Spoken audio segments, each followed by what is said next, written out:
Good evening and welcome to you all. It's fantastic to have an absolutely packed Senate room. Someone asked why we moved it from the Great Hall to here, and that's because this time of year it's hard to predict audiences because it's the exam season and there's usually a student full-off. But not in this case. But nonetheless, it's a great atmosphere for a philosophical discussion and a debate, and I'm very much looking forward to the last part where we bring the audience to challenge you. It's a delight to me to welcome Markus Gabriel here this evening, who will speak on the title you already know, Why the World Does Not Exist.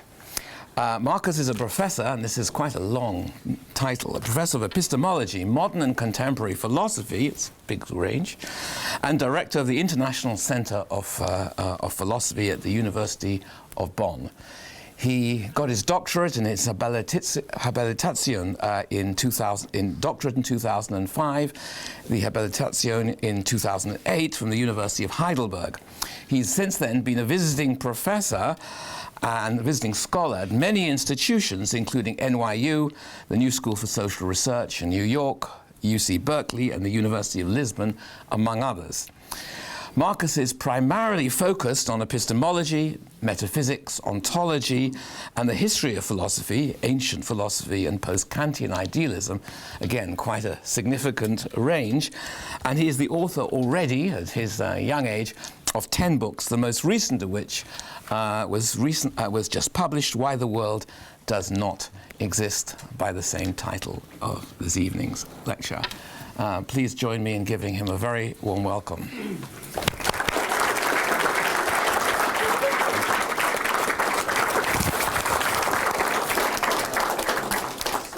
Well, I'm extremely honored to be here and exchange a few thoughts with you tonight. As you know, the title of my talk is Why the World Does Not Exist, like the book title. And my talk is divided in two sections. I will first talk about the world. So first I will answer the question, what is the world? So that's a good question. And the second question is, what is existence? I will not talk about not a lot. So the book title is Why the World Does Not Exist. And if you have questions about not negation, we can talk about that later too in discussion. So I will mostly talk about the world and existence. And you know, to give you a rough summary, I think that if you have the right understanding of existence and if you have the right understanding of the world, then you need to see that the world cannot exist. And then in my concluding remarks, I will argue that this has wild consequences. So this is not just, you know, a philosophical result, as it were, you know, like if you clarify the meaning of the world and if you clarify the meaning of existence, then you can walk around and happily assert that the world does not exist, and that's that. Okay, I think it has wild implications for debates about, you know, for instance, what does it mean that there's a plurality of worldviews which potentially clash, such as the scientific worldview and the religious worldview, the blah blah worldview and that other worldview.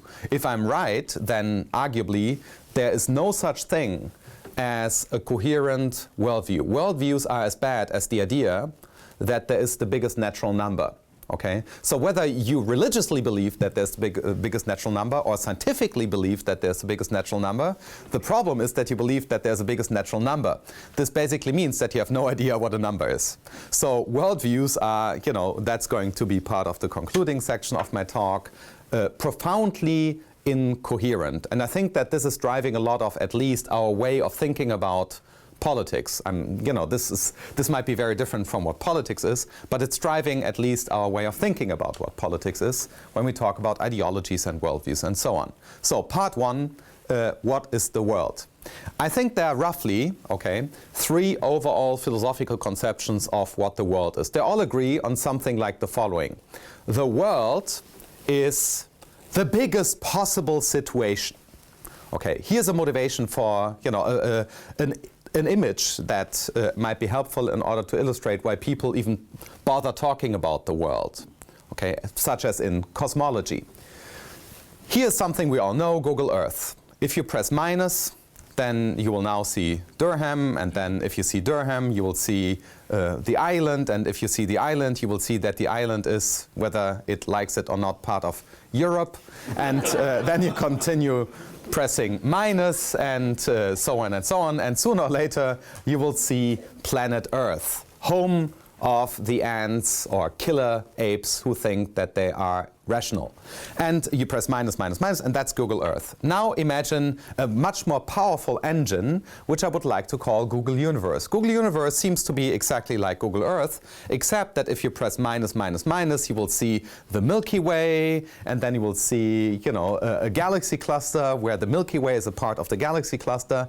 And if you press minus long enough, depending on what cosmology tells you about the makeup of the universe, okay, will either take an infinite amount of time or not, but that's, I leave that to the physicists. But if you press minus long enough, you will see the entire universe, you might think. Okay? So this is what philosophers call the view from nowhere, the idea that if you go to a cosmic exile, you can see the entire universe.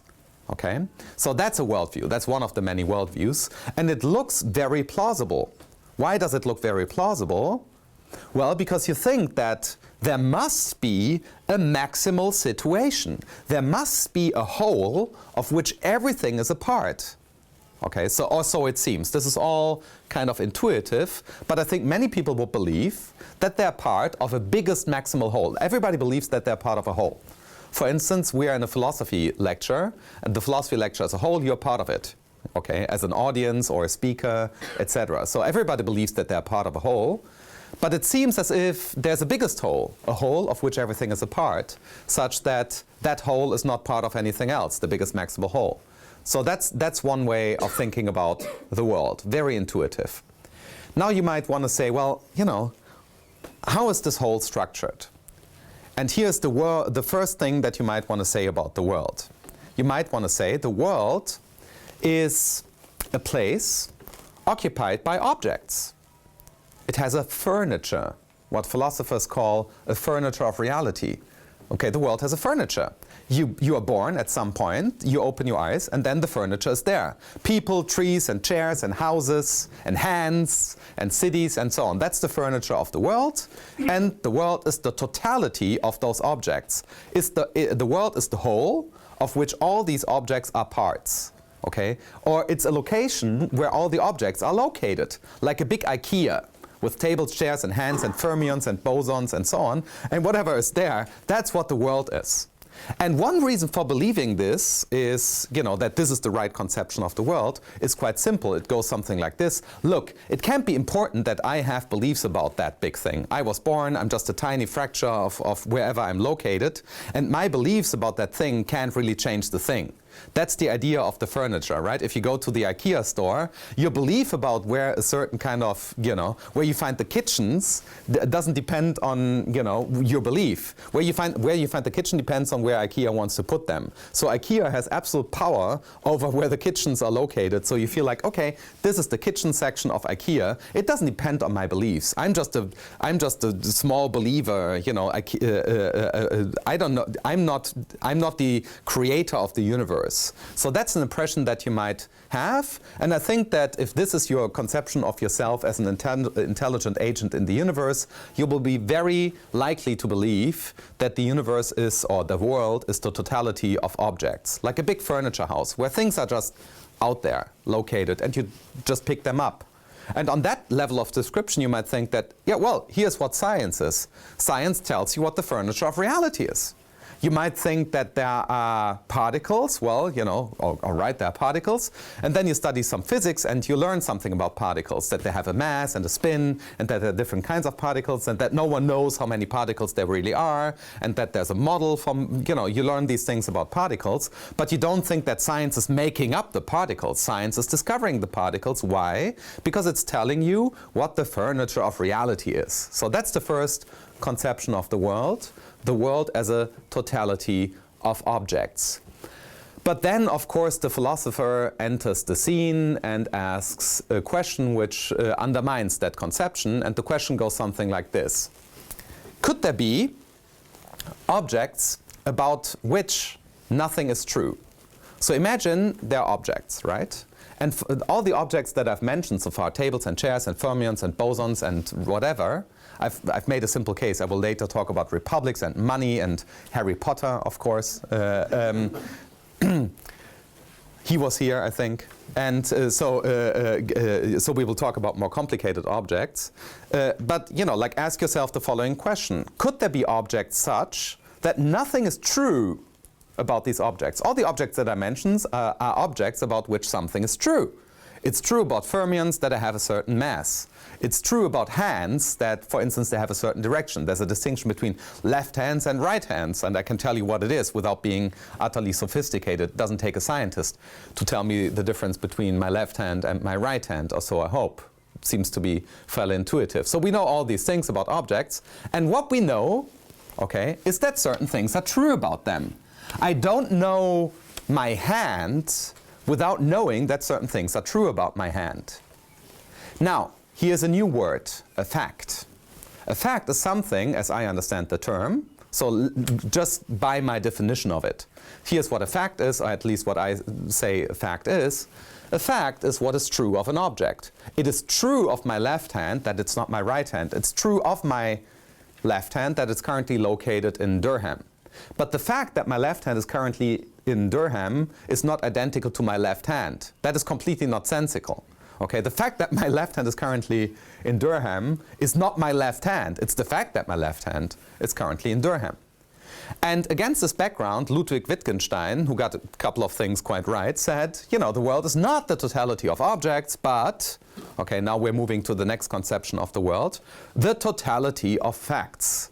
That is slightly better than the definition of the world as, you know, furniture house. Why? Because Wittgenstein adds that it is, you know, unimaginable that the world could have a furniture without where some elements in the furniture are such that nothing is true about them.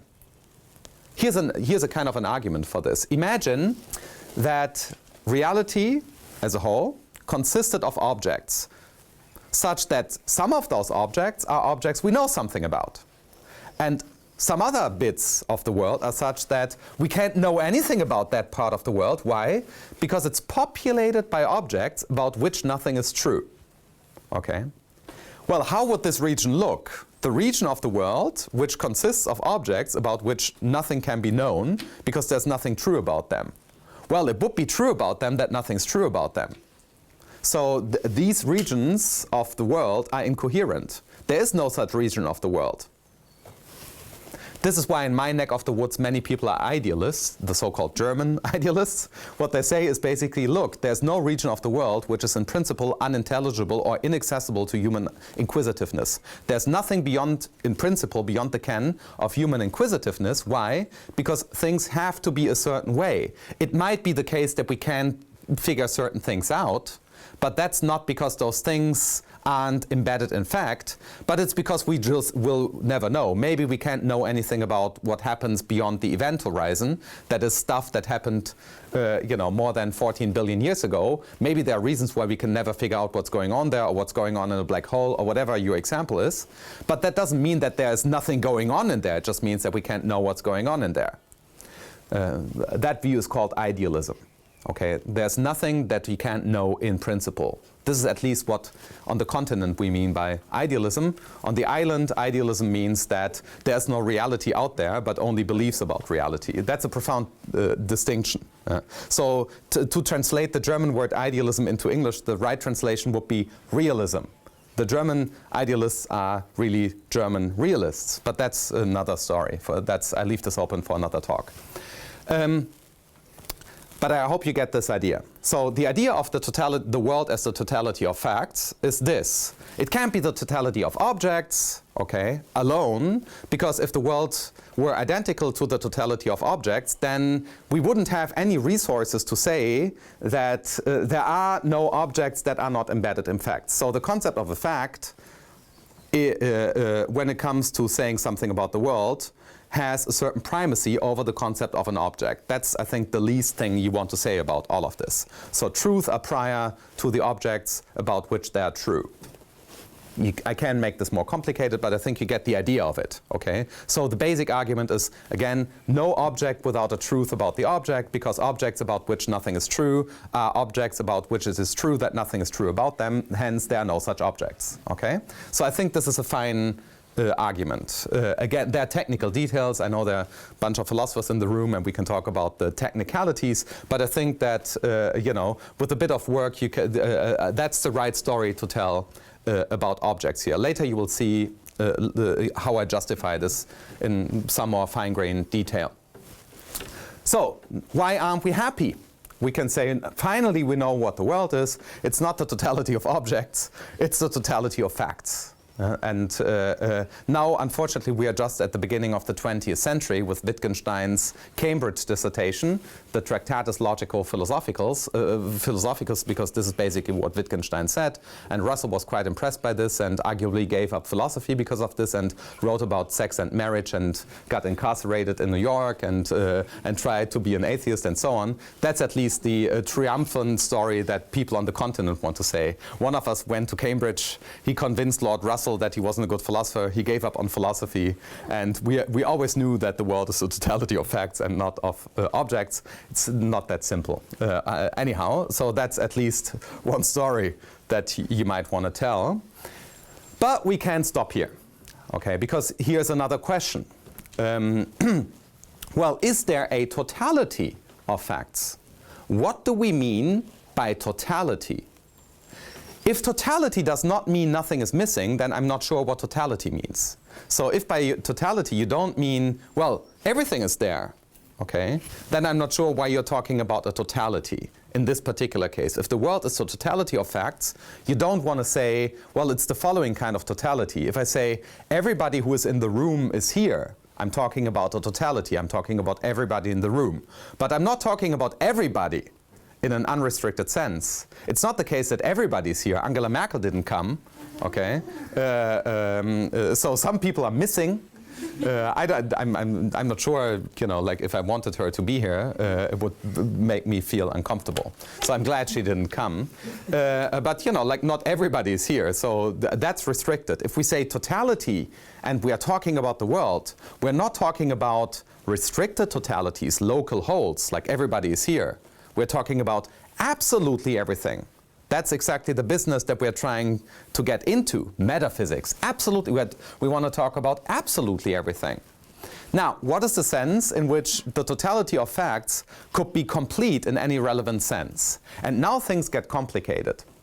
We will talk about different arguments later, but first of all, you know, you get into logical and mathematical problems. So if there's a totality of facts, what is your model for it? If for every fact there's a truth saying that this is a fact, okay? So if for every fact, which might be a cluster of truth, there's a truth which says that this is a cluster of facts, then you get model problems of the form of, you know, certain paradoxes in logics and incompleteness theorems from mathematics. So things get complicated here logically speaking. But you might repair this. I think it's hopeless to even try to repair this, but you might think you can repair this. But let me give you a sense for why it might be difficult to repair this. A very intuitive argument. Again, I would precisify this in debate, but just to give you a feeling for what might be going on here. So imagine you write a list, okay, of all facts, of all truth, okay? This is true, that is true, and so on, okay? And that list has the aim of covering absolutely everything, all facts. So at the end of your list, you want to be done. And it looks, you know, it looks very complicated, it takes a lot of time, but it can be done, you might think.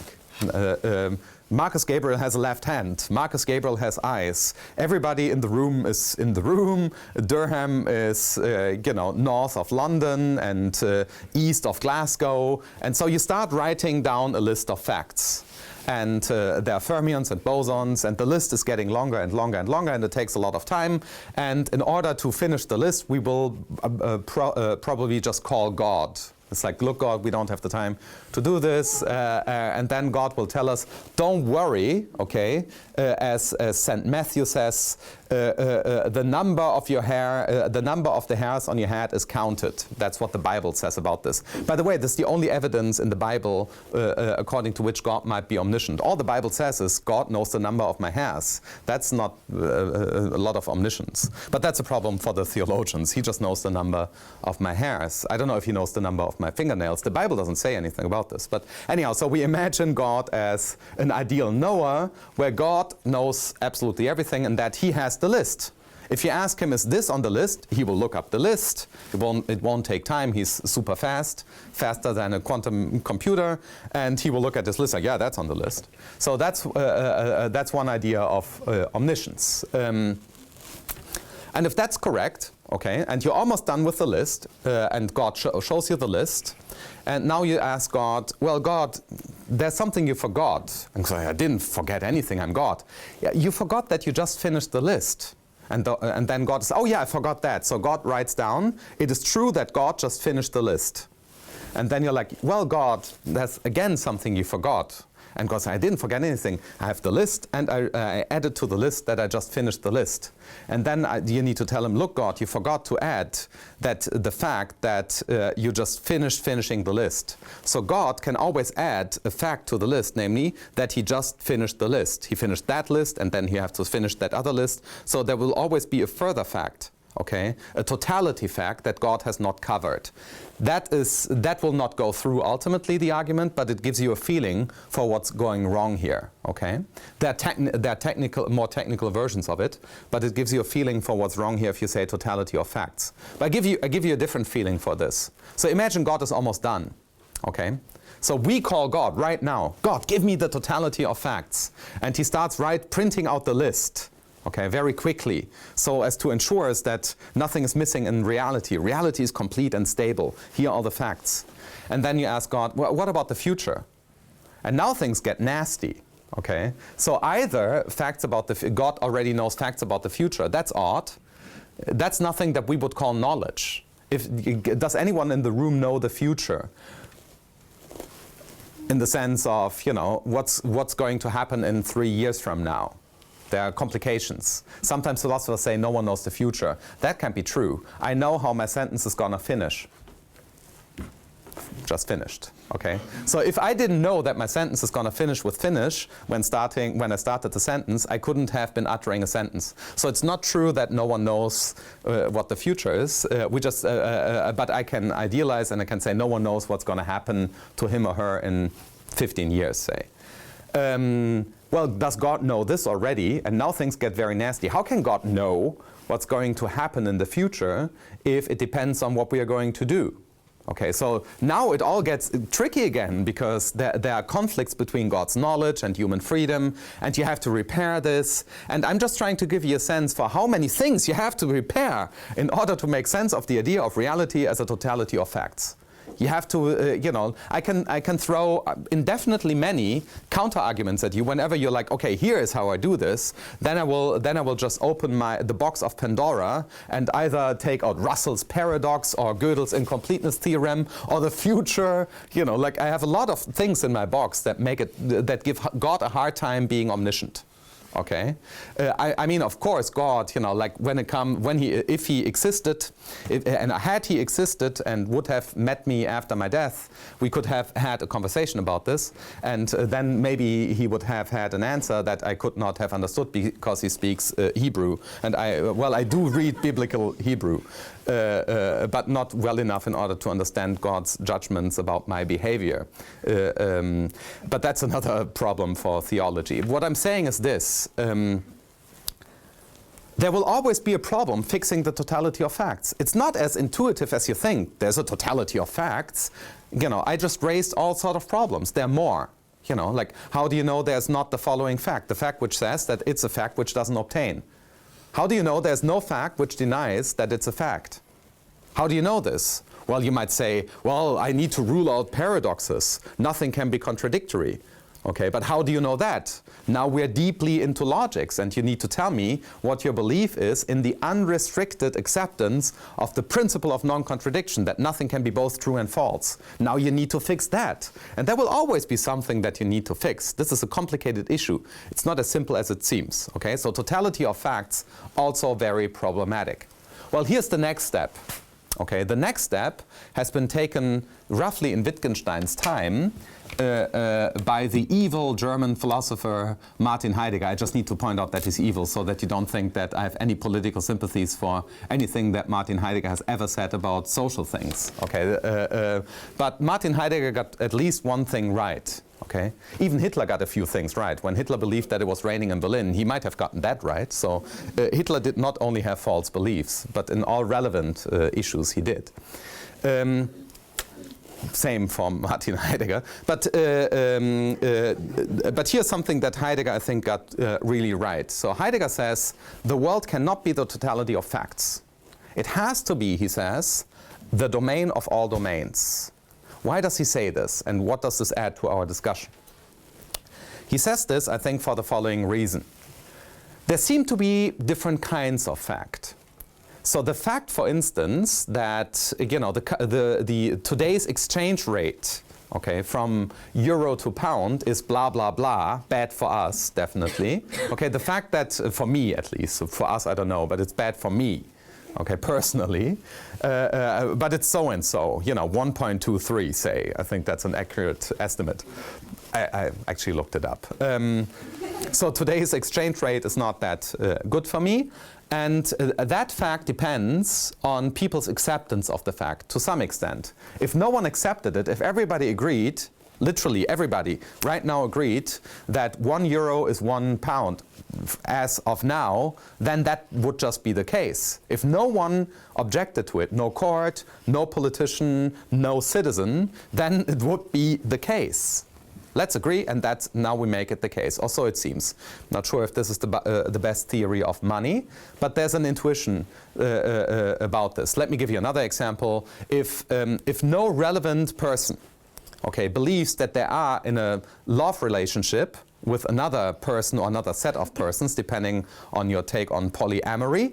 But if none of the participants or relevant subset disbelieves that they are in this relationship, then that relationship will just not be the kind of relationship you believe. You turn into a stalker if you believe that the person you're in love with is in love with you, but that person isn't in love with you. That's what a stalker is.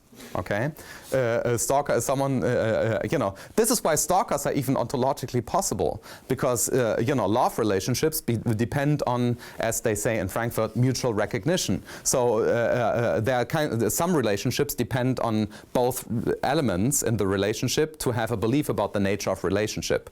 The fact that I'm at a certain distance from you does not depend on my beliefs about that, right?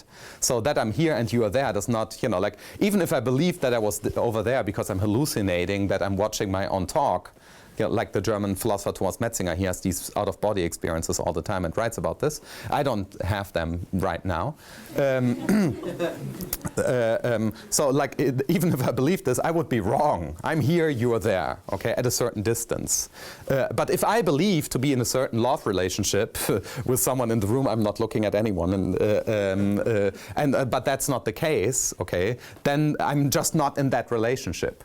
So Heidegger points out on that basis that there are different kinds of facts. For instance, the facts consisting of relationships such that these relationships obtain regardless of what people believe about them, and the facts that only obtain because people have certain beliefs.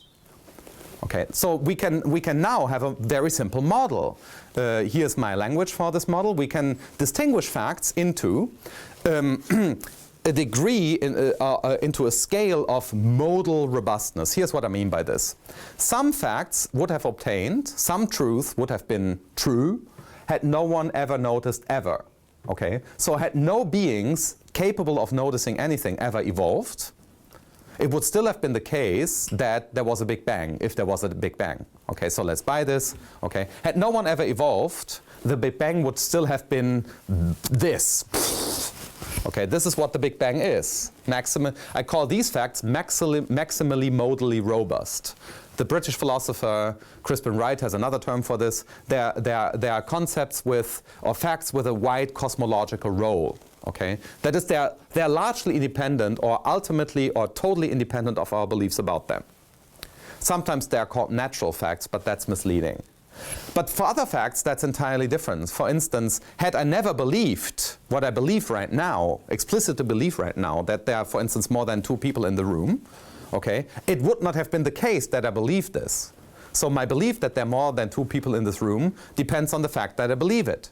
So some beliefs and some phenomena are dependent on our concepts that we apply in order to understand the phenomena. Money might be an example, republics, love, relationships, and so on. Against this background, Heidegger says, there's not just one totality of facts, but different domains of objects, where a domain of objects differs from another domain of objects because, you know, they're governed by different laws. So, for instance, citizenship is governed by constitutional laws, and that's problematic right now. I will not enter a refugee debate, but that's a fact about citizenship. And mathematical objects are governed by entirely different laws. So we might say, haha, now we know what the world is. It's not the totality of objects. And there are all these arguments against this. It is the domain of all domains. But then again, what is the domain of all domains? And Heidegger's answer to what the domain of all domains is, a bunch of nonsense. So Heidegger has no idea what the domain of all domains is, which is why he starts writing poetry. The domain of all domains is, and then you get, you know, then Heidegger starts belly dancing, basically, in so many words, okay? Then Heidegger says something, the domain of all domains is the being of beings and their beinghood and the world's worldhood and so on, what you might think German philosophy is like. And, but that is, you know, that is just evidence that he got something wrong. Okay, or something right, namely that he couldn't say what the domain of all domains is. And I will give you an argument later why that's necessarily so. That's basically what I'm saying. The world does not exist neither as a totality of objects, nor as a totality of facts, nor as the domain of all domains. So let's come to the second bit. I hope you have a feeling for the kinds of arguments that I deem relevant here. What is existence? Okay, what is being? Every German philosopher at some point in his career has to say, I figured out the meaning of being. So here's me doing just that. I figured out the meaning of being. Here's the meaning of being, we will get there. So something about existence has been pointed out, you know, over the entire history of philosophy, and it goes something like that. All objects seem to exist. You can't show me an object which doesn't exist. If you show me the object, it therefore exists. Okay, so give me an example of something which doesn't exist. Now this looks hard. You would say Harry Potter, and then it's odd because you just said Harry Potter. You know, doesn't Harry Potter exist? Isn't he exist? He's a fictional object. You know, he's the kind of character that Harry Potter movies are about. How does he not exist? Okay, so now you need to have an extra story. So it looks odd. There seems to be a problem with existence. And I think here is the problem with existence. The first, most intuitive and worst thing that people have said about existence is this. Things are a certain way, and they also exist. Example, my hand has 5 fingers. Yeah, I'm not that drunk. Okay, my hand has 5 fingers. Okay. And it exists. It's a property of my hand to have 5 fingers, and it's another property of my hand to exist. Now, weirdly enough, it's a property of this to exist, and of that to exist, and of that to exist. So weirdly enough, all objects that I could possibly point to have that property too. But usually when I say that something has a property, I'm referring to something that distinguishes an object from another object. If I say my hand has the property of having 5 fingers, then I thereby know that it's not, you know, this. This doesn't have 5 fingers. So knowing that my hand, or claiming to know that my hand has 5 fingers, that it has a certain property, helps me to distinguish it from other objects in the world, to speak loosely. Okay?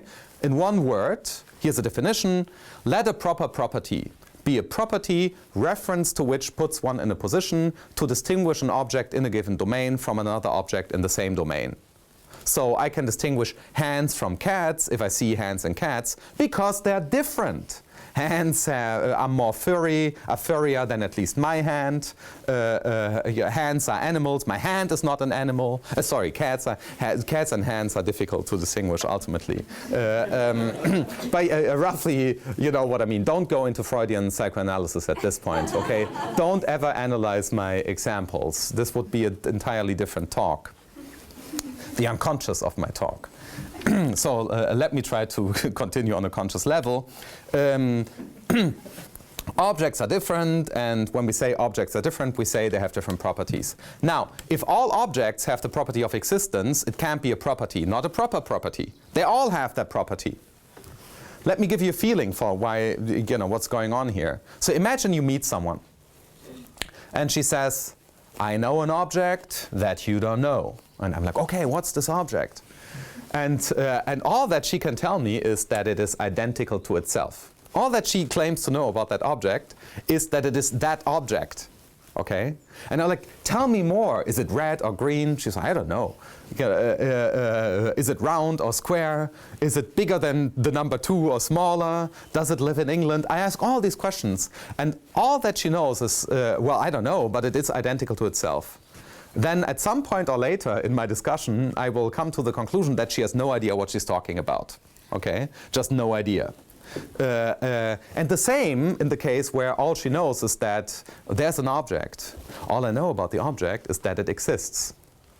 So if you know that something exists, just exists, you don't know something about it in the same way in which you know something about my hand when you know that it has 5 fingers.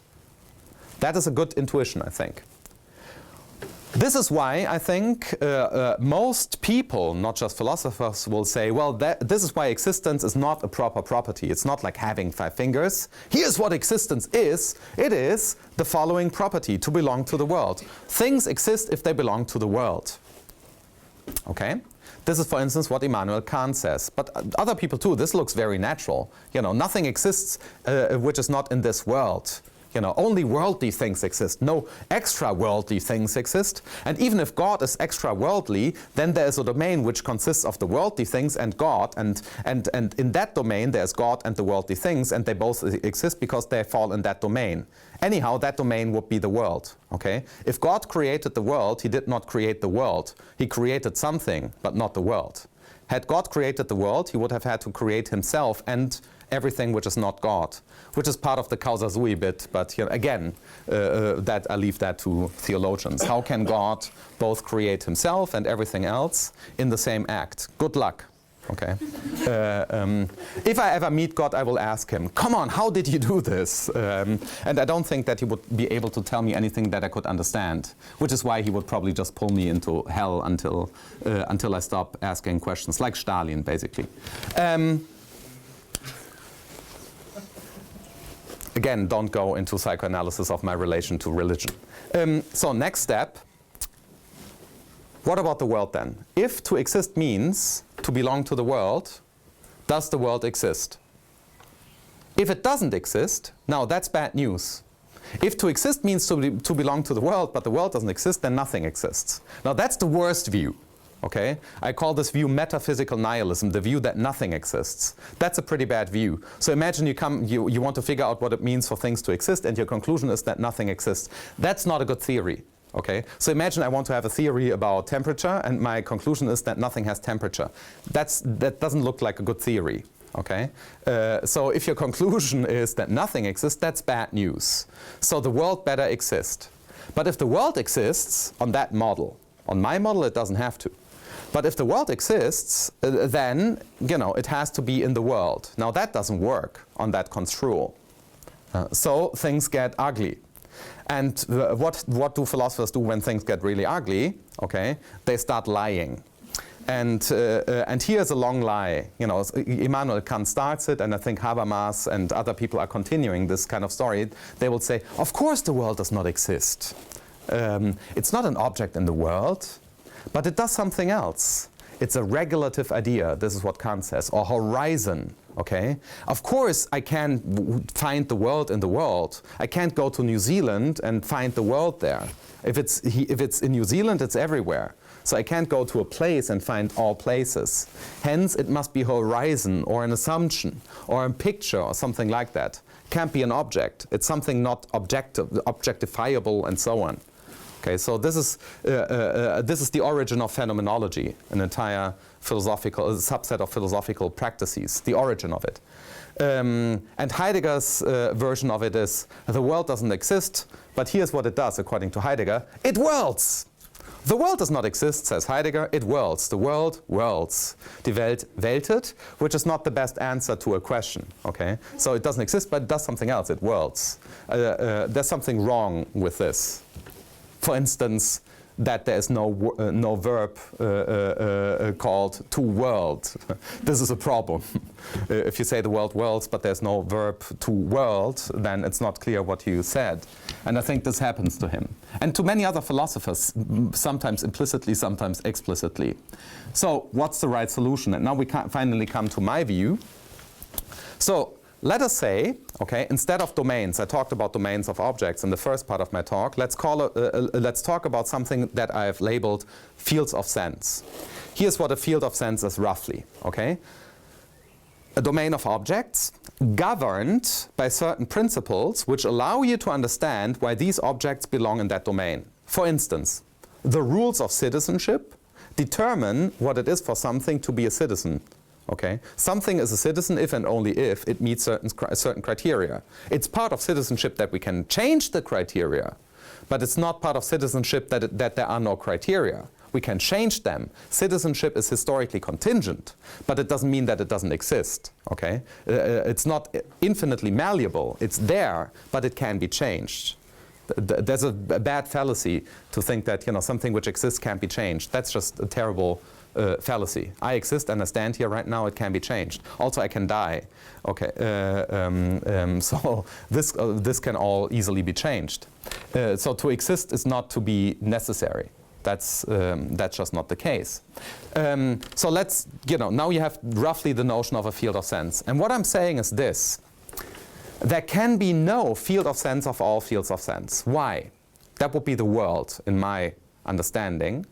Because if there were a field of sense of all fields of sense, there would be a set of principles governing everything which exists. What is this set of principles? What are the laws that govern the behavior of the continuum in set theory, the ordinal numbers, say, bosons, republics, hairs, the past, and the future? Okay, good luck telling me what the laws are that govern all these things. At this level, someone will want to resort to one field of sense and argue that this field of sense somehow covers all other fields. You might say, the physical laws will explain everything. But how do the physical laws explain or cover citizenship? That's odd. There are so many gaps, and I think that that at this level, here things get tricky in contemporary philosophy. But at this level, many philosophers resort to a strategy which I call yada yada. Okay, here's the yada yada strategy. I don't know how it works, but yada yada yada, and then from physical facts you get the complicated facts. Okay, so it's very hard to say how it works, which is why philosophers make up words for this and study new relations. And some of this is, to the untrained ear, sounds a bit like the world whirls. But we can talk about this later in discussion. So there is, what I'm saying is, there's no set of principles or laws or rules or whatever that governs absolutely everything. At this point, maybe you want to say, but what about the laws of logic? That's at least something that philosophers sometimes want to say here, because we love logics. So you might say, what about the laws of logic? They govern everything. Nothing illogical exists. But here again, everything depends on your conception of the laws of logic. Now we are back a bit to the earlier debate about, what is the nature of logic. So first of all, you have to show that the nature of logic is such that it covers absolutely everything. Good luck with that, by the way. Okay, you will not be able to convince the mathematicians, and you will not be able to convince all logicians. Okay, so that's something you need to do. Also, there are questions of the following form. Aren't the laws of logic, something which governs our thinking? isn't it the case that the laws of logic are trying to tell us how we ought to think? Okay, this is what you ought to think. Okay, if you're committed to this, then you're committed to that, then you're committed to that other thing. They tell us what we need to think next, if we are rational. That's at least a good thing, but this looks plausible about logics. Now, but that means if the laws of logics are constitutive of thinking, then there would have been no laws of logics had then been no thinking. There would have been no one to address. Roughly like, there would have been no moral values had there been no agents. There's nothing immoral about two galaxies clashing. It's not like, oh my God, what are they doing again? They're so evil, these galaxies, okay?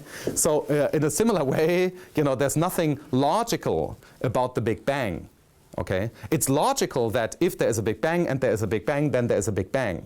That's logical. Okay, but that's not a point about the Big Bang. It's a point about how you need to think about the Big Bang. So that seems to be the better story to tell about logics. I'm just sketching arguments. That's not a full account. So what I'm saying is, whenever you look for an actual set of principles or rules or laws that govern absolutely everything, okay, you will be cheating here, repairing problems that come up there, and so on. You will be in a certain business. And I'm saying that you shouldn't be in that business. Concluding remarks. So, how does this affect us? I think that one major ideological dividing line in the contemporary landscape, I don't say in the contemporary world for obvious reasons. So one major dividing line in the contemporary human social historical landscape, whatever exactly that is, okay, is there are worries about religion. On the one hand, there seems to be something like, modern, advanced, technological, scientific culture where, a certain academic upper class that goes to philosophy lectures, etc., is privileged enough in order to be relaxed atheists, basically, and believe that the laws of nature govern everything, etc. Whereas on the other hand, people believe they're immaterial, super powerful entities, such as God, okay, or, whatever, at least have a different worldview. And on that level, okay, there seems to be a genuine ideological conflict. And some people believe in, just think about this. If I literally believed that I had an immortal soul, which was tested at every moment in my life by God, okay, and if God asked me to do certain things and avoid other things, such as don't eat shrimp, okay, for instance, or don't perform these sexual practices. If this is something I believed, then I would try to behave in light of that belief. So I would be very different from someone who doesn't believe that. Someone who believes that, yeah, whatever, I'm just a bio-killer machine transmitting DNA over the female population. If that were my belief, I would behave very differently from what I believe. I happen to believe that I'm a moral agent. That's my belief. Okay, I'm a German Enlightenment philosopher, so of course I think that what Kant calls the kingdom of ants is what we are inhabiting. We are profoundly moral agents. That's what I believe. But I might be in conflict with the biomachine killer ape evolutionary psychology people and the religious we all have a material soul and shouldn't eat shrimp people. Okay, if they exist, these are stereotypes. Now, what do we do in that particular landscape? And my recommendation is this. Understand the theory-building drives behind these different conceptions. Because I think that human thinking profoundly, of course, in every case in which we are thinking about what is the case, is driven by assumptions about what it can do. Human thinking is always about human thinking too. It's about things too, but it's about human thinking too. Human thinking is always, among other things, about human thinking. And our conception of what we do as intelligent creatures is built into our conceptions of what we ought to do and who we are.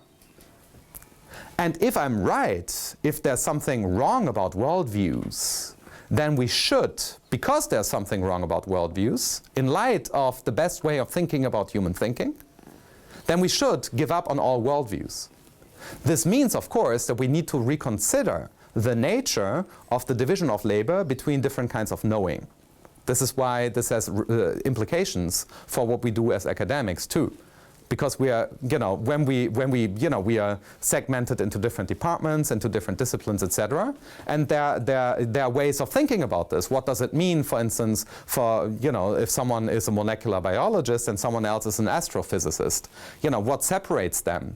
And so we have views about that. And I think these views about what different people do in general division of labor, not just academic division of labor, will be views about human thinking too. And as a philosopher, what I can contribute is look at what it is to think about human thinking in a particular way. And if I'm right, we need to throw out worldviews. But we haven't done this yet. Worldviews are extremely powerful, not just in academia, where there's always, of course, a level of reflective distance and careful reconsideration. But in particular, of course, in the overall public sphere, whose debates will always be governed in one way or another by overall philosophical assumptions or by thoughts about the nature of human thinking. So the only hardcore premise that I would defend in the honest tone of the moralistic German Enlightenment philosopher is this: we are rational animals. Rational animals are creatures who are profoundly shaped by their thoughts about what their thoughts are. And I think if you have the right thoughts about what your thoughts are, then you will not want to have a worldview. This is my concluding remark, and I'm looking forward to the Q&A and to figuring out what you think about thinking. Thank you very much for your attention.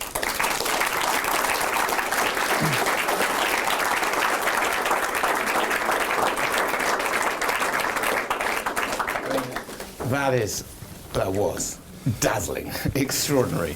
And if you ask a question, can he keep this up for 8 hours in a day? I know that sometimes he has a teaching schedule that's 8 hours a day. So the next question is, could Markus keep this up 8 hours a day, 5 days a week? And we have a teaching schedule in the summer which does that. Could he keep it up 8 hours a day, 5 days a week for 2 weeks, the length of Markus's summer school? And the answer is yes. So it's a tour de force, an absolute tour de force. I hope there are lots of questions that will challenge what Markus has said, and I look forward to them. There are going to be lots now. Yeah, do you want to take clusters or one at a time? One at a time. We'll take them one at a time. Yeah, one at a time is better. Yeah. Yes, so say who you are and what you do, and then question. Yes, so my name is Tamika, and I'm doing a PhD in political geography. And that was just such a spellbinding experience for me, because I haven't actually been to a philosophy lecture for a long time. So I'm quite lost for words, but I have two questions. Nonetheless. So I feel very brave asking these questions. But so in my research, I take a sort of post-structural perspective too. And so in the end, you'd like to argue that there isn't really an existence, because there's a plurality or an infinite number of kind of responses to your natural world. And so in my research, it was very interesting to try to articulate that. That's one problem. So I'm going to ask you, how do you write my PhD thesis? It's going to be expensive. I'll bear that in mind, if it gets too close to the deadline. But, so I guess I have two questions. And first of all, I'm going through a spiritual phase. So I'm starting to feel interested in feeling a lot. So there's the sensation that there is an existence. But I feel that you haven't really plausibly argued, for the feeling, the sensation that there is an existence. So that's the first question. And the second question is along the lines of, I think that the logic there is that by negating everything that nothing exists, then the fact that you're negating that something doesn't exist means that it sort of does exist then in the end. So that if you take this to an infinite level, then everything exists and there's infinite existence. That's the second question. Yeah, thank you. They hang together in various ways, as I understand you. So as to the first question, I'm not, I think, a post-structuralist in the sense which leads to your second question. There might be a conflict between what you call post-structuralism and an insistence where I am a realist. So I'm always happy to say I'm a realist. And by that I just mean something like this. The kinds of true beliefs that I have, which are justified, okay, are knowledge or knowledgeable, there's a complication in the theory of knowledge here, but they're knowledgeable because things often are a certain way. And the post-structuralist typically is perplexed by this. So if you look at the post-structuralist tradition, then there is a perplexity with, how can a sign represent something? That's the origin of it. I mean, the structuralist, the post-structuralist used the term structuralism in order to refer to the Saussurian Revolution. And by the Saussurian Revolution, they mean the following. A sign does not represent the occasion of its first use. I think that's a good insight. So a sign is not this. If I say there's a lion, I say lion, then lion doesn't represent the presence of that lion. That's why I can say lion the next time too. Okay, so this is a lion and that is a lion. How can I ever get to this level of generality to compare to lions? Well, lion doesn't designate lion at this occasion. It designates lion, not lion at the occasion. This is, I think, this is how I would read Saussure. Okay, it's a different reading of the arbitrariness of the sign. I don't read him as saying what you call lion, you might have called Löwe if you would have been a German speaker. I don't think he's impressed by that at all. Okay, so he's saying this. And now the post-structuralists say, how do you even know that there are lions? Why not say that you go from lion to Löwe, and all the relation between lion and Löwe is this. When a German speaker says Löwe, an English speaker should say lion, if they want to translate the German. So relations between science and language are just intra-linguistic. And have nothing to do with reality. I think that's how you get into post-structuralism. And then things get way more complicated because they're political stories. But this is, I think, how you get there. But I would deny the entire beginning. I would not think that when I use lion at the first occasion, which triggers lion vowels, lion, okay, at the first occasion, I'm not even trying to refer to a lion occasion. I'm referring to a lion. Okay, so the idea of a lion occasion is a theoretical construction. Lions are not theoretical constructions, and unfortunately, otherwise it would be easier to avoid them. Okay, just construct them differently. Okay, they will still kill you if you come too close. A lion is a lion, I might say. But that just means that when I said lion at my first encounter with a lion, I wasn't referring to a lion occasion or a lion impression, but just the lion. And that is the sense in which I am a realist, and that might be a difference. But now let's come to the second thing. I totally commit to their being, to their to their being everything. Okay, in that sense of everything. However, there's a version I need to block. Okay, a bad proliferation of things. So every philosopher who speaks the kind of language that I speak, who has the kind of sympathies for infinitely many and different things, needs to respond to the sober philosopher who says, but there are no round squares. There is no present king of France, to use the prominent example. There's no present king of France. I can make up a present king of France. That doesn't mean there is a present king of France. So there must be limits to this. And here's how I say there are limits to this. Well, only certain things are true. It's just not true that there's a present king of France. Hence, I don't have to include a present king of France into my ontology, into my picture. So there are indeed indefinitely many realities. That's what I'm saying. But first of all, they are real. They're not constructed. They're not in our minds. They're not sign games. Some of them are, but not all of them. Otherwise, it would be a view about absolutely everything again, if I said everything is constructed or something like that. I hope this is a response. I hope I'm responding to your worries. Yeah, that was great. So there's another conclusion, is don't ask him to be your external examiner. Next. Yeah. Hi, I'm Rob from the philosophy department. Could you not have a sort of meta view of the world? There's a worldview that's on that. I understand that the world exists. I cannot believe that I don't exist, just to quote Descartes. Based on that, I know that there is this world which exists, humans which can experience the world, and then through heuristics and just with the fact of surviving things have led to assumptions as to how they fit themselves into the world, and then end up into the conclusion that there is a world of which individuals exist with their own worldviews. And so the world does exist. I already know that as I'm a member of the human race, I'll have certain biases to how I think it exists. but that doesn't yet deny the fact that it does exist. Mm-hmm. And so you end up then in a situation where the world does exist, I just can't do it perfectly. Mm-hmm. Yeah, I think you're describing just historically speaking, the transition from Descartes to Leibniz. Mm-hmm. I think that's what, Leibnizian monadology, I think, has this shape. It's just one level up. Leibniz does not disagree with Descartes on the first order level. He's not even interested in that. He goes one level up and says the world is the following, all views on the world. So let's call this perspectivism. So why should I not say be a perspectivist and then this would be a meta worldview? It would be a worldview, just a different one.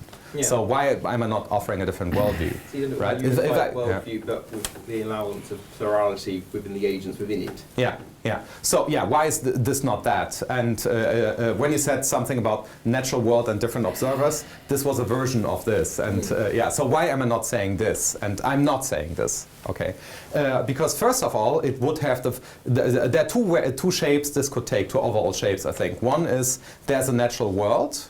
And then there's a plurality of observer conditions, and the observer conditions are individuated in a certain way. For instance, you grew up in a certain way, which is why you came to believe certain things. I grew up in a certain way, which I came to believe certain things, and so on, which is why your Durham is not exactly my Durham, and so on. So that would be one way of triggering a plurality of views onto Durham, or something more natural than Durham, say a particular location with a river or something like that.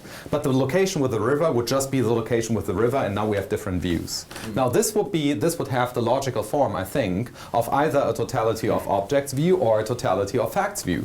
But I'm denying that there is a coherent totality of objects or totality of facts view. So this better not be what I'm saying. This would be totally undermining. So that's and the trick is this. So the vocabulary that I'm using when I say fields of sense, plurality, existence. So the terminology that I'm using in my own theorizing is not an attempt to refer to how things are in general. It's just laying out a formal vocabulary. I'm just laying out a model, without assuming that the model stands in a relation to the world, which has the shape of, for instance, mapping. So I don't think that when I say fields of sense, that the relation between my vocabulary is like the relation between dog and dogs. The relation between the term dog and dogs is such that all the dogs, which are currently dogs, fall under the concept dog. If you kill some of them, then the extension of the concept dog will change, because there are less dogs or different dogs, but doghood will be doghood.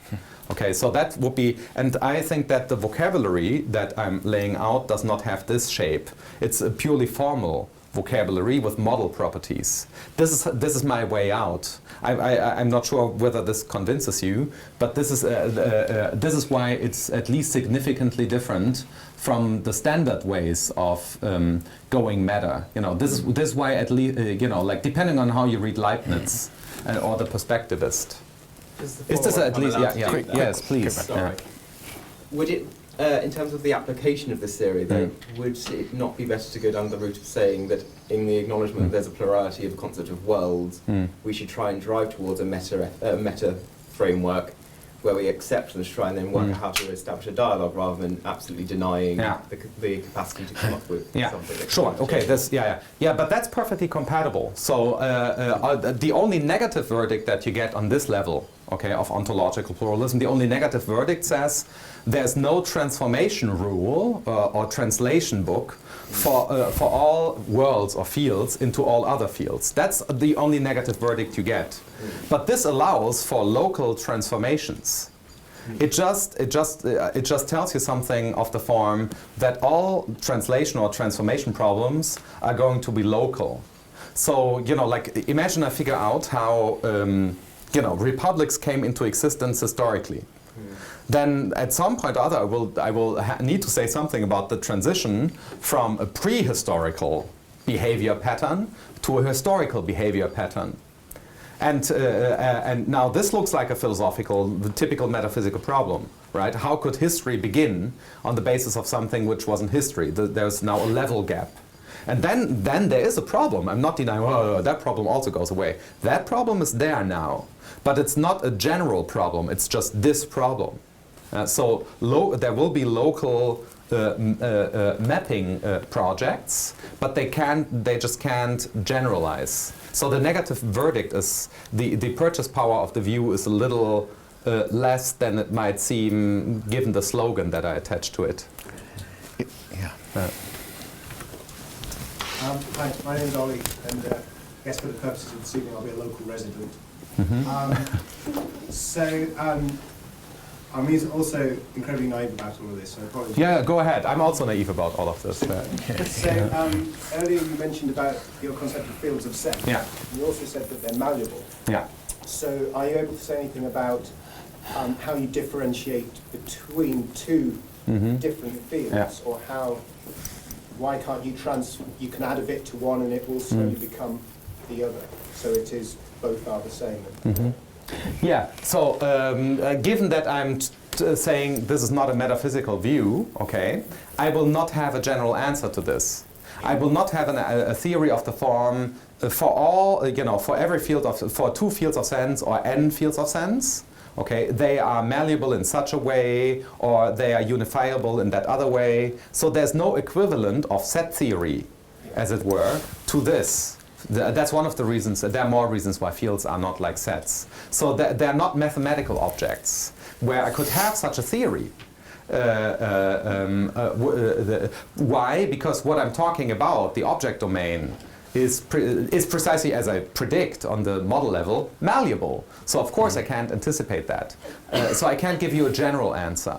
So, but if you want to ask a more local question, then I would say sometimes when we ask the more local questions, the bigger global assumptions interfere with our local question. For instance, just take worries that people have these days, right? Could America turn into a populist dictatorship? Okay, that's a worry that people have these days. It's a good worry.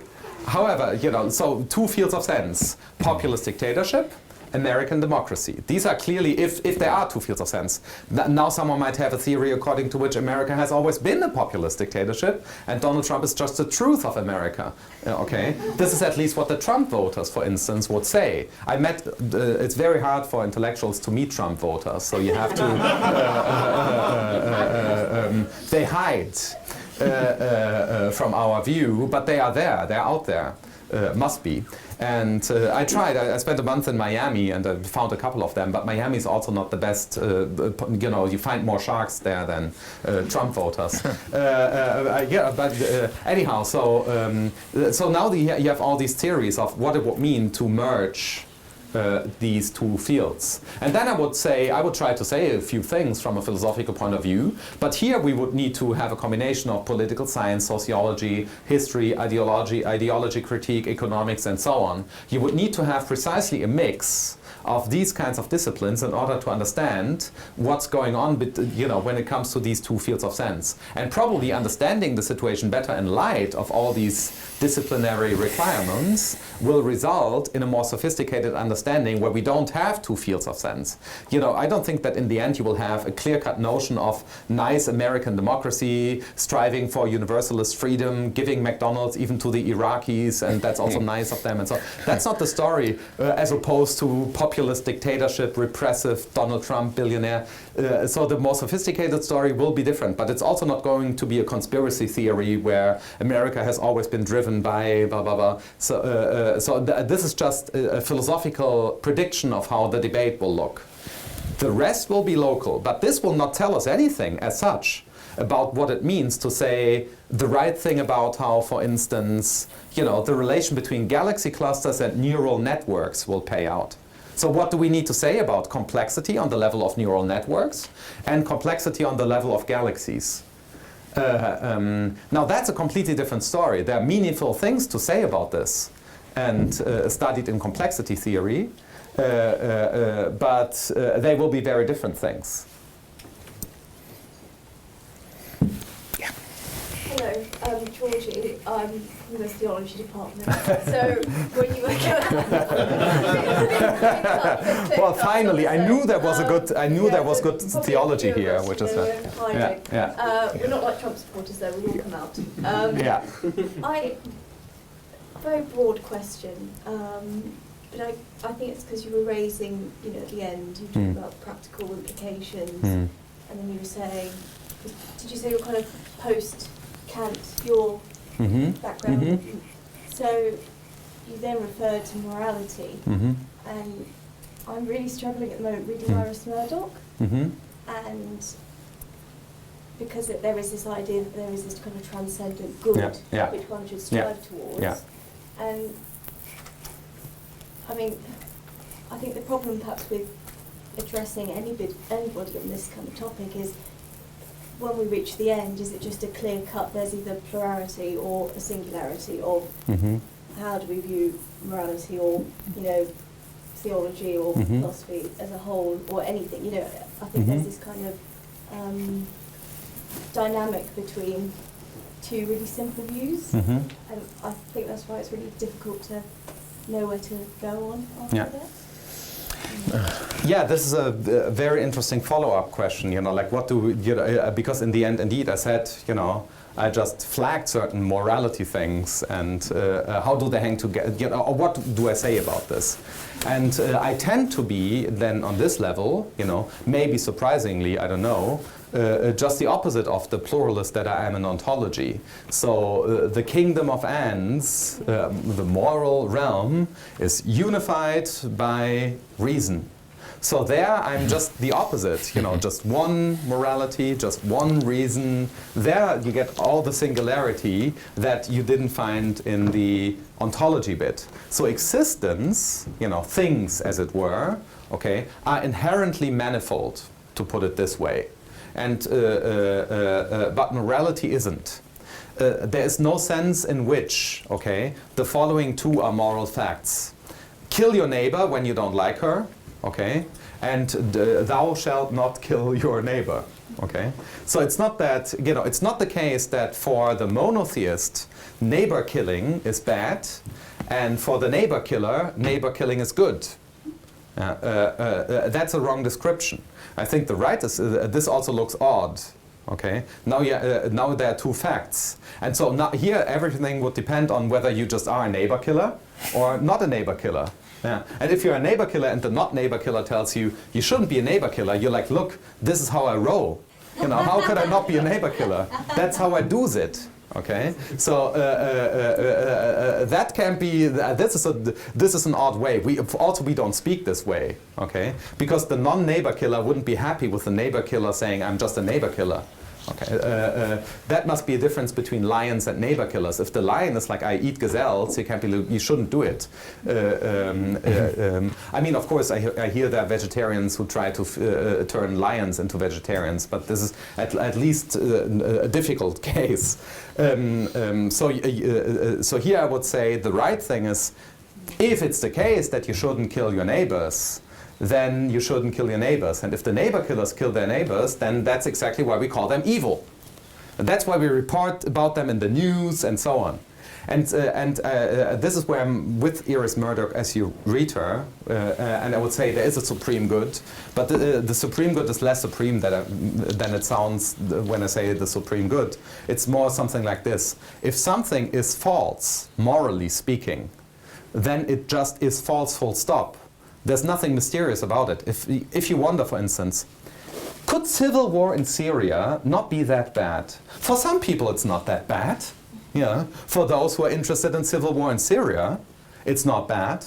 It's bad for the other people, but it can't be bad in itself. You know, this looks very, this sounds like the right thing to say about civil war in Syria. But I think if you master the concept of civil war, you know civil war is never good for anyone.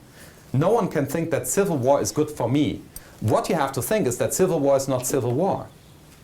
You know, Hitler did not think that genocide was good. He didn't think that he was doing genocide. You can't wake up and say genocide is great and then do genocide. This is not an option. But you can do something that doesn't look like genocide. You know, you destroy the blah blahs, and then they're not even the objects of genocide. I think this is how I would look at it. So ultimately, I think it would be a question about human action, but I hope it's an answer. Yeah. Yeah. So then, I guess the difference with Murdoch would be, and you know, theologians who have adopted her thinking despite being in his position, that there's too much security in the human will. Mm-hmm. I mean, she has her own account of sin, strangely enough. And she sees the good as impossible, and I can't. Okay, yeah. Now there I would disagree with this line of thinking. Yeah. Okay, So, yeah. the kingdom of ends, Yeah. Yeah. I mean, how is that a possible Yeah. realm? Yeah, I don't think there's anything. If you say impossible, impossibility is a version of necessity. Okay, so if you look at the, so if you say the good is impossible, you're saying necessarily there will be no good. That is a bad view for me. So I don't think that necessarily, you might say, well, what are the arguments, right? So let's take this Civil War example. You might say, it's impossible that the solution, that the outcome of this is going to have the shape of the good. Now, by impossible here, you might mean it's not going to happen. For all I know about politics, this is not going to happen, and that might be true. But it can't be impossible in a philosophical tone of voice. All this means is that currently things are arranged in such a way that the rules of the game make it very likely that the outcome of this will be a mediocre renegotiation result which does not live up to moral standards.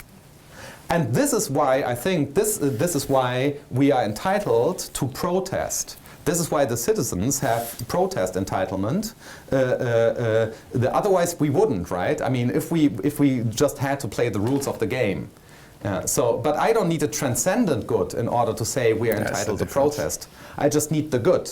It doesn't have to be transcendent. I just need the obvious. Civil war is bad. If you know what a civil war is, you know that you want to avoid it. That's what a civil war is. Okay. Let me give you another example. You might say, cutting my leg is bad. But what if I'm into a fetish of cutting my leg, etc.? Okay. Then it's just not going to be cutting my leg. Although it raises the question, good and bad for whom? Yeah. Because in the case of civil war, it's not unitary. Yeah. Civil wars are sustained over time Yeah. because there are winners and losers in civil Yeah. wars Yeah. on both sides. Yeah. There's a political economy Yeah. of civil war. And it's often the political economy of civil war, which is not seen on the surface, civil war, Yeah. but underneath it Yeah. is a clash of interests. Yeah. And what Yes. sustains it Yeah. is it's profitable. Yes, I think that's why Winners and losers of the good and bad. Yeah, that's a very good example. I was thinking about you when I just mentioned some of the examples, political examples. I think I would describe the case. I would totally agree, and I would describe the case as one where the wrong thing to say about it is it's civil war. Yes, If you exactly. call what's going on civil war, Exactly. then that is masking what's going on. Usually. Because if it were civil war, then we Typically. would immediately agree that it's bad. Everybody would agree. So how can they not know? How can Assad not want to avoid civil war if he knows that it's civil war? So it just can't be civil war. So the language of civil war has a certain grammar. For instance, Indeed. there should be no civil war. Exactly. But that can't be the grammar that the participants are following. Therefore, what if they're not even engaged in civil war? And I think Exactly. that the sophisticated political Exactly. scientist Exactly. story will just precisely not be one where you say Exactly. that there is a civil war. For that Exactly. reason, I'm trying to give And the reason for. yeah, I hope this is indeed. yeah. Yes. Hi, I'm Nathan. I'm interested in how your views relate to Kripke's John Locke lectures. Yeah. And, There's a lot of intersection, of course. Yeah. So he might want to say about Harry Potter that he exists within the fiction, Yeah. or apply some Yeah. subscript to the sense of existence. Yeah. And I was wondering whether or not your fields of sense are only posited as a reason to remove the subscript that you might otherwise want to say, as in like exists in the fiction, exists in physics or something like Yeah. that. And if the fields of sense are the only reason why you remove the subscript, then does that weaken the claim of the talk that the world does not Yeah. exist Yeah. implicitly? Yeah. That's an interesting question. I would say that I want to have the subscripts. And I think that some of the things that Kripke says in Reference and Existence are ones where he wants to retain a sense of existence without a subscript. So I would just return the question and say, no, he wants to have all-out existence, as he calls it, right? So that he does not want to say, he doesn't want to say Harry Potter has a second-rate existence, right? He's not saying that. This is what he's attributing to the Meinongian, for better or for worse. So that's not what he wants to say. But he also doesn't want to say every case of existence is one with a subscript. So he wants subscript existence for some cases, but for other cases he wants an all and out sense of existence, as he calls it. But I'm denying that there's an all and out sense of existence. So you get the entire Kripke story without an all and out sense of existence. So the world does not exist in every sense of subscripted existence? Yes, exactly, yeah. That's the more ambitious claim. So of course now you might wonder whether this leads to contradiction under self-application. So am I not saying that for every field of sense the world is not in it? Yeah, something like that. Yeah. So I need to... Or rather, it isn't a universal claim anymore. Yeah. So of course. So that's why in part I answer with a formal move. So if the language of metaphysics, okay, that is the language that I think I'm speaking, has a certain modal, etc., and formal features. Okay, for instance, if existence not a property, it's blah blah blah another property. So if the kinds of things that I say are correct, okay, or at least not obviously incoherent, then they will lead you to other things that I'm saying. But that doesn't mean that I'm talking universally about everything, because I'm denying that I'm talking about universally about everything. So I want to say indeed that I'm not talking universally about everything, that it's not, that the level is not one of universality, but that doesn't undermine it. In some traditional accounts, this becomes undermining, arguably for Russellian type theory and for Kripkean, early Kripke truth theory hierarchies. There it might become undermining to deny universality. But I think on a suitably deflationary reading of hierarchies, it's not undermining. Yeah, okay. Yeah, I hope this is, okay. Seemed very clear. Yeah. Yes, go for it.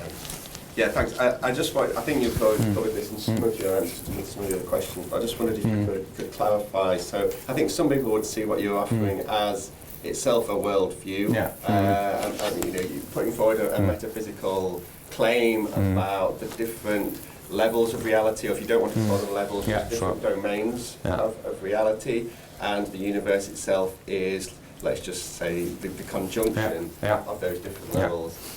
And I also just wanted to add that I think you said at one point that there were an indefinite number, and I wondered, well, what could bring us to make that step over just a claim that there's a finite number of those domains, and that is reality. So This is these are of course the technical issues that arise. Here I have two options. Either I buy this and I could be happy with this. So one might worry, well, okay, then he has this metaphysical view. This would not necessarily be self-undermining, but it would be a step towards undermining the case. So I want to resist this. And here's how. So instead of conjunction, of course, I would. There's one at one point in my book, Fields of Sense, I consider the notion of a radical disjunction, where radical disjunction is such that when I add a disjunct to my disjunction, it's not because I have a rule. So one way of arguing that this is a radical, that this is a conjunctivist or disjunctivist in this in that sense of a view where Gabriel is saying there's fields of sense, let's call them F, there's F1 and F2 and F3, and now Gabriel is saying, no, I'm not saying and, I'm saying or, and you're like, whatever, now you're saying there's F1 or F2 or F3, Fn, and you're also saying it's indefinite and not finite. How metaphysical is that, right? So here the attempted answer is this. I'm saying that the reason why I'm adding a disjunct or a conjunct, depending on how we spell this out in the end in a discussion, to the list is not that is empirically grounded. So I don't have an a priori rule which triggers acceptance of F1 and F2 or Fn, but my reason for including F1 or F2 and so on in my list are empirical. There are numbers, there are governments and so on. This is my answer to the round square problem. Otherwise someone might say, well, Gabriel also has round squares and impossible worlds in his table. So now it's exploding in all directions. There's a grounding relation between facts and the kinds of things that we add to our logically structured model theoretic belief system. This is how I would do this. But now you might say, well, it could be finite or whatever. So when I said indefinite, this was really an epistemic notion. Earlier, when I started spelling out the view, I wanted there to be a proof that there are transfinitely many fields of sense. But then I didn't find a way to counter your objection. So now when I say indefinite, I mean epistemically indefinite. Who knows how many? Otherwise, like if I go a priori on this, then I think I have to take the first horn of the dilemma and be a metaphysician after all, and then the metaphysicians can, then I'm just offering another game in the game of metaphysics. Do you want to come back on that? Yeah. Great. We probably have time for one more question. Anybody eager? Yes. Hi, I'm from the MSc Global Politics program. My question is pertaining more to your views as a professional German philosopher and someone who inherited this wonderful legacy of German philosophy. Actually, just a quick background is last summer I tried to produce a documentary on Jürgen Habermas. I spoke to him 4 times over the phone, but he eventually rejected my request. So I can give you Habermas's number if you want it. I have it. Okay. So do I. Every single professional German philosopher I've met has a very, almost an apologetic approach to speaking about Marx and Heidegger. You know, the speak of Theodor Adorno, for example. But with Heidegger, it's a sensitive subject. And I'm wondering, do you think there's an injustice that's been made to his legacy, considering that Being and Time is considered one of probably the most important philosophical work of the 20th century? Do you think that we as consumers, the students as consumers of high philosophy, have a responsibility to take in the social and political views of philosophers, or should we separate that from the work? Yeah. Well, I've done a lot of work on that recently, so I've been part carefully and in various ways of the Black Notebooks debates, blah, blah, blah, blah, blah, blah. So I've been, I had my Jürgen Habermas moment. There are other just historical, as it were, similarities, you know, like he got his PhD in Bonn, where I'm a professor now. He wrote his PhD on late Schelling when he was 25. I did the same, but in Heidelberg. Then he moved to Heidelberg, then, etc. So there are like weird similarities, just social, historical background in these 2 personalities that somehow coincide. He's just historically speaking, of course, closer to the Third Reich and had a family with more engagement than mine. So I can just lay back and say, I had a couple of Jews in my family and they tried to kill my grandmother. So I'm not, you know, I don't feel like I have to defend myself against the way that he might be a Nazi. Like I'm like, I'm not. So that's simpler for me. However, there's of course this worry, and Heidegger is a good case where this always plays out. What do you say about him? So he's exactly an instance of this general hermeneutic case. The case is of course much more general. So that's the first thing I would say. Kant is the inventor of racism. He's the first person who applied the term race to the human being in a nice paper by the title, What is a Human Race? And Kant was a terrible racist. And read Marx on, you know, Marx anti-Semitism, some of the things in Marx, or Hegel, and so on. So that's, or Hobbes, okay, to have a non-German philosopher in the picture, or Aristotle, okay, for that matter. So this is a general question. So what if, you know, some of the dead white male philosophers, you know, were a major subset of them, okay, were a bunch of assholes, okay, to simplify. And that's the case, okay. So how does this affect indeed our reading? You know, like, is the critique of pure reason implicitly or explicitly racist? And then one thing is to say about this is, I mean, no one has turned into a Nazi after reading Being and Time. There's a significant difference between Mein Kampf and Being and Time. People become Nazis after reading Mein Kampf. I don't know anyone who became a Nazi after reading Being and Time, so it can't be that bad. So that's just on the surface of it. And I also think that the Heidegger case is all the other cases too in the history of whatever that means, German philosophy, where, you know, Heidegger at the time when he was taking his own decisions, okay, was in a completely different discourse. In 1933, it was not yet clear in the same way in which it's clear now that Adolf Hitler was the incarnation of evil. whenever you're looking for an example of evil, take him. It will usually work. Okay, so there are contexts in which it doesn't work, by the way, of course. You know, like I had this long conversation with a Chinese taxi driver about Hitler, and he said, you know, like, you Germans with Hitler, he was so great. You know, this was a time when Germany was great, he said, the cab driver. And so I tried to explain him why we think he wasn't that great.